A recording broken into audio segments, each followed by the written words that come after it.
The Real Housewives have nothing on the scandalous drama unfolding in a small Georgia town. There are a whole lot of secrets in Karen White's new book, The Night the Lights Went Out. And we want an insider scoop on what's going on. But in the meantime, if you hear all that shaking going on in the background, that's Karen White's new book, 24th novel, by the way. We're joined by Karen White once again, who was here just a second ago. But also Curtis decided to tend bar, which we're like, that's fine with us. At 11 in the morning, I'm good for that. You know what? You can have some pretzels if you want, and have a mocktail cocktail, which is so neat that that bar did that for you. Oh, they're awesome. It's so neat. Okay, so before we talk about all the good scandalous gossip and these page-turning novels of yours, 24, by the way, in 17 years, let's talk about how you got into writing in the first place, because some people might be thinking to themselves, oh, she's been writing, you know, ever since she was young, And the joke is I didn't even keep a diary as a young girl, mostly because I have 3 brothers, and that would have been social suicide. We all went to the same school.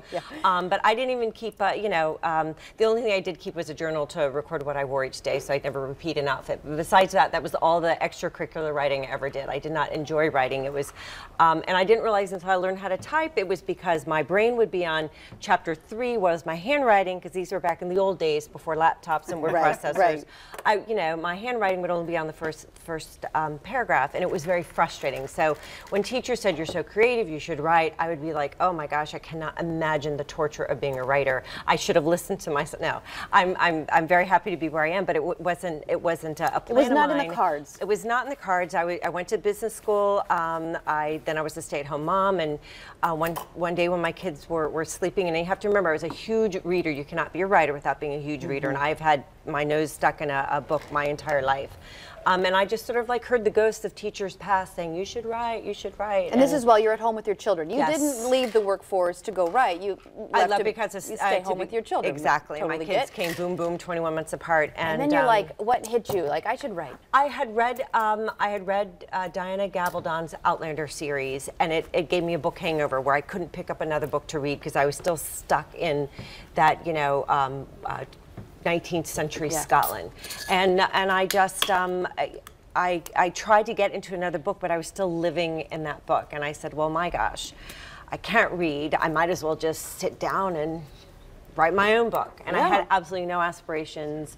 I had I just wanted to see if I could write a page, and then it was a chapter, and then I had 2 chapters, and then I had a whole book, and then I entered into a writing contest because Diana Gabaldon was the finalist prize. Like, she would critique your manuscript. So I was like, how cool is that? Wow, to get like, So I entered it, and it actually ended up winning the contest, and the finalist judge was a New York Times literary agent who had once been Nora Roberts' editor, and she offered to represent me, and that's kind of how it all started. Wow. So that was your impetus into writing. And then from that point, what, did you get a contract, or did I got a contract for 1 book. For 1 book? I wrote that. And was this about like scandalous, small? No, it was not. It was a time travel set in the Civil War, set in Georgia during the Civil War. And modern day woman, her daughter disappears, and she goes back to find her daughter and is also transported back in time. So completely different from what I'm writing today. And okay, are you done, Curtis? Can we? I'm just enjoying the pretzels here. I'm enjoying the story. This is great. You need something to wash your pretzels. I do. Anytime pretzels there's are making me pretzels at a thirsty. pub, I gotta eat the pretzels, and I gotta listen. So okay. No peanuts. Huh? So you have the book now. Fast forward to 24. Not salt. 24 books in 17 years. 24 books in 17 years, 2 of which are on the New York Times best-selling list. So when you were back well, at home, actually, I've had like more than 2, but just this 2 year currently. there have been 2. 2 right now. One in January, 1 this week. Which is so impressive. And so let's talk about this latest one, The Night the Lights Went Out. It's a real page-turner, as we had talked about earlier. It's very scandalous, and so it's one of those, Real Housewives meets whatever. Talk about what people can expect from this read. Well, this is actually, normally I write about the South Carolina Low Country. My book last year is Apalachicola. So I've never written about my hometown, and I've lived there for 25 years. I raised my children in this Atlanta suburb, and I never thought I had a story, and then I realized it did. Just sort of certain things kind of happened, and I decided it was time to write a book set in my backyard.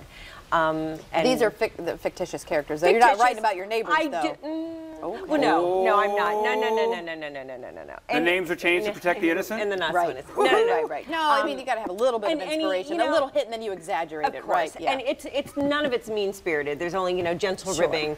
Like all the tennis moms, like in tennis, in Atlanta, tennis is king, okay? And I don't play tennis, so I've never been a part of that group. So it's fun to look at it from the outside, It is. looking in. A lot of my close friends, like, how many bag tags do you have? That's the whole thing. And I just found out you can buy those bag tags on eBay. Oh, ha. But it's the absurdity. I mean, I raised my children. I was the carpool mom. I was the soccer mom. I was, I lived that life. My kids went to 2 different private schools. I remember all of that. So is there some humor in your book as well? There is. There's, Okay. it's a lot of dark stuff. The main character is 93, and we go back in time to the 20s, 30s, and 40s when she was a young girl in rural Georgia, and how hard that life was and how it made her who she is today. So here she is today in Sweet Apple, Georgia, which is really my hometown, but So is the main character any representation of you? Is it? No. There is a third character. So we have a 30-something-year-old divorcee whose landlady is this 93-year-old woman whose family used to own all of the farmland that is now all subdivisions in the town. And the third main character is an anonymous blogger who talks about all the dirt in town. Aha, okay, An that's where it anonymous gets blogger. spicy. Like the people who sit behind their keyboards and Yeah, chime in on everything. Opinions on everything. But she's startlingly accurate, and she's not mean-spirited, but she's very, very truthful. Okay, Yeah, a little and bit. you find out who it is in the end, and it may or may not be a surprise, but the blog was my favorite part to How write. fun. By the way, you're going to be at Rona's place tonight. Yeah, this drink, this mocktail. Is it? I gotta. What is the name of your drink? The Southern Queen Bee. The Southern Queen Bee. This is very good. And Curtis, I am impressed. You can tend a bar. Surprise, Healthy. surprise. All that blueberry in there. Right? It's Healthy. good. See, it's healthy. This is a mocktail, and you got the fresh mint leaves It is on top. delicious. It really Good is delicious. job. I wish we had the overhead cam. I the- just Oh, show I it's know, in it. because it is very one pretty. question. Town in the book is named, the fiction name for it is, Sweet Apple, and that your hometown is, Milton, Georgia. so your book signings and like launches, you're not doing any in that town, huh? Of course I did. Come on. I have a lot of friends. I would never be deliberately mean. Oh, How okay. many? No, it's fun. But how many of your friends? How many friends came in and were like, "Hey, am I Susie? I know, and am I didn't.